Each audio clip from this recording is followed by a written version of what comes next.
Hello guys, welcome to my channel. আজকে শুভ জন্মাষ্টমী, সকলকে জানাই অভিনন্দন।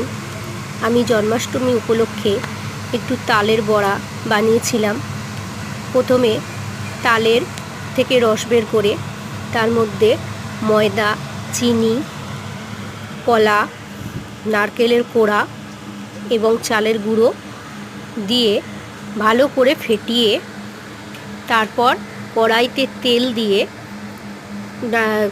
তালের বড়া তৈরি করেছি। এরপর এই তালের বড়া তৈরি করে আমি কৃষ্ণ ঠাকুরকে সামান্য তালের বড়া দিয়ে পুজো দিয়েছিলাম। তোমরা যদি খেতে চাও তাহলে চলে এসো, চ্যানেলটিকে সাবস্ক্রাইব করো এবং লাইক করে সাথে থেকো। Bye bye.